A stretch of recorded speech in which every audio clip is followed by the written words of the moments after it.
In the past decade, we have witnessed the rise of cryptocurrency as a powerful new force in the financial marketplace. While making headlines and fortunes, it has also drawn attention for great volatility and a lack of regulation, leaving traditional finance professionals and average investors uncertain where to look for knowledge or information. When people look at finance and they wonder, is it democratic? Is it egalitarian? Is it open access? The average answer to the average person is no.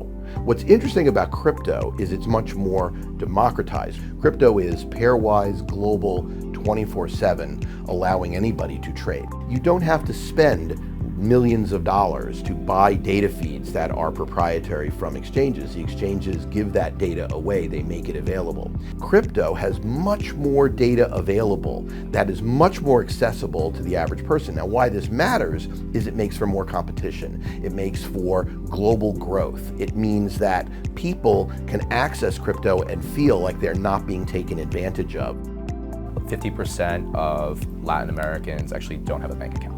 Whereas before, only really wealthy Latin Americans could have access to a stable currency. Now, anyone with a cell phone can hold stable coins and have access to a banking system. Blockchain is a way for people to transact with each other without trusting an intermediary like a bank.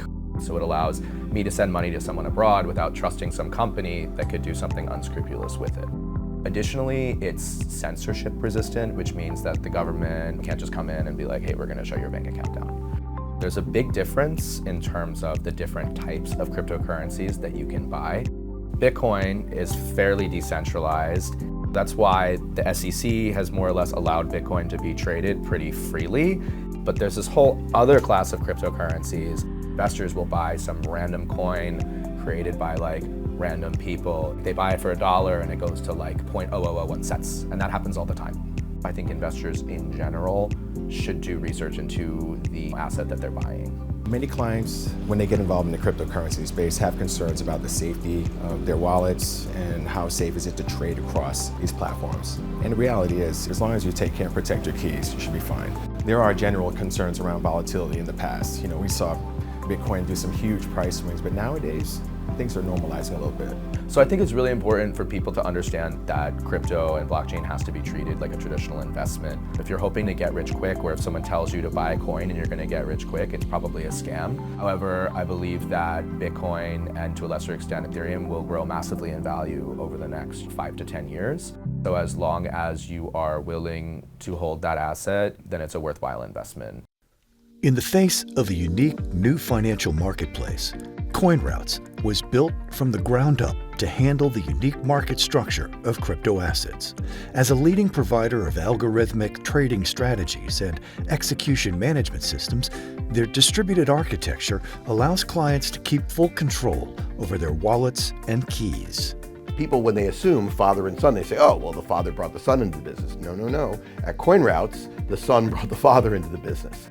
I had spent most of my career on Wall Street. I was a very deep market structure geek. And at the end of all that, I was at a firm where I was global head of equity market structure.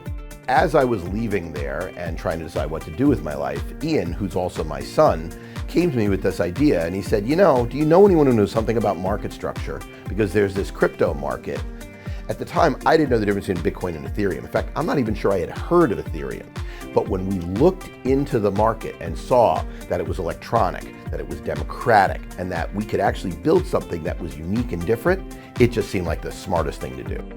I've been a software engineer and an entrepreneur for about 15 years.